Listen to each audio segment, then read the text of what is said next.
君がくれた言葉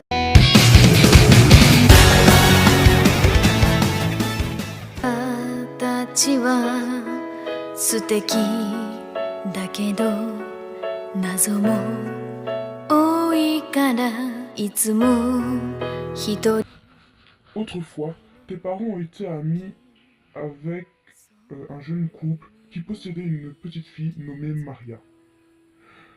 Un jour, tes parents sont rentrés en querelle avec les parents de Maria. Je ne sais pas quelle était la cause de la querelle, mais cette dispute est partie beaucoup trop loin. Les parents de Maria ont essayé d'attaquer les tiens, alors tes parents se sont défendus. Mais en se défendant, ils ont accidentellement tué les parents de Maria. La police a conclu ça comme du self-défense et tes parents n'ont pas eu grand problème.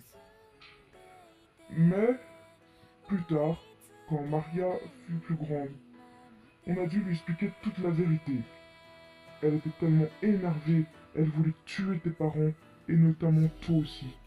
Car elle s'est dit que si tes parents étaient aussi cruels pour tuer les siens, elle s'est dit que tu en étais capable aussi. À l'heure de vos 12 ans, Maria était déjà une petite intello. Elle adorait la science et elle avait créé 2 potions.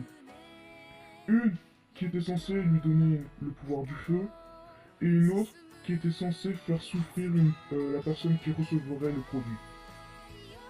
Et puis, Maria s'est faufilée derrière tes parents et elle les a tués. Pour faire ça, elle a dû s'enfuir de l'orphelinat. Bon, ensuite, elle a sorti une seringue et elle t'a fait de force une piqûre.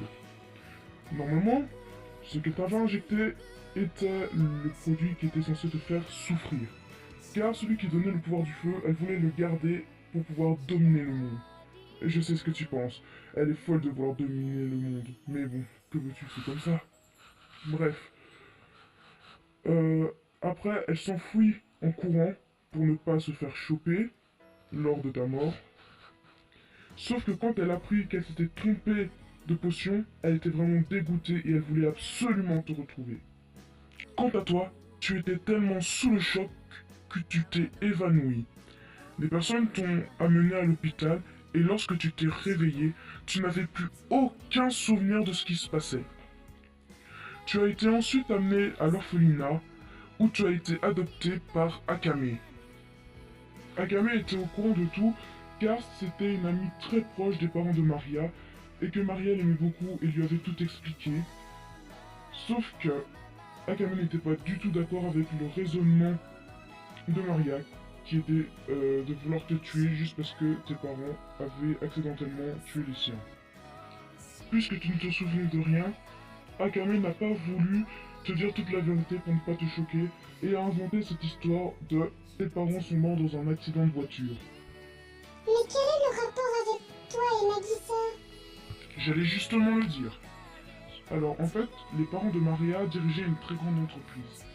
Et mes parents et ceux de Nagisa travaillaient pour eux. Et quand Nagisa et moi serons assez grands, c'est-à-dire à partir de nos 15 ans, on devait travailler pour eux. Sauf que lors de nos 15 ans, eh ben, ils étaient déjà morts, les parents de Maria. Du coup, on est censé travailler pour Maria. Et Maria nous a justement demandé de l'aider à capturer Akame et à avoir ta mort. Nagisa et moi n'avons eu pas le choix. Nous étions obligés de lui obéir. Sauf que, bien évidemment, on n'a pas du tout envie de te tuer. Mais Nagisa et moi, on s'est dit qu'on ne te trouverait jamais et qu'on n'aurait jamais à te tuer. Sauf que, bien évidemment, tu es arrivé dans notre lycée et notre mission a officiellement commencé. Même si Nagisa et moi n'avons pas du tout envie de te faire du mal, nous sommes vraiment obligés. Tu comprends? Mais moi, j'en ai rien à faire de cette Maria. Je ne peux pas te tuer.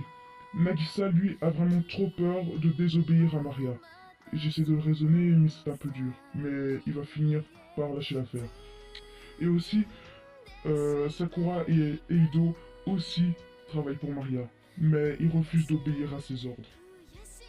D'accord, mais est-ce que tu peux expliquer pourquoi j'ai souvent des visions de monstres ensanglantés ou des rêves de monstres ensanglantés? Eh bien, ce que je t'ai pas dit, c'est que la potion qu'elle t'a injectée, il n'y avait pas que le pouvoir du feu, il y avait aussi un pouvoir pour pouvoir voir l'avenir. Et vois-tu, Maria a créé, grâce à la science, des monstres ensanglantés, plutôt des robots qui ressemblent à des monstres, qu'elle a lancés à ta poursuite pour pouvoir te tuer. Car elle se doutait sûrement que Eido, Sakura, moi et sûrement bientôt Nagisa n'allaient pas l'obéir. Et donc, puisque ces monstres vont bientôt arriver pour t'attaquer, eh bien tu les vois dans tes rêves et dans des visions, car c'est le futur.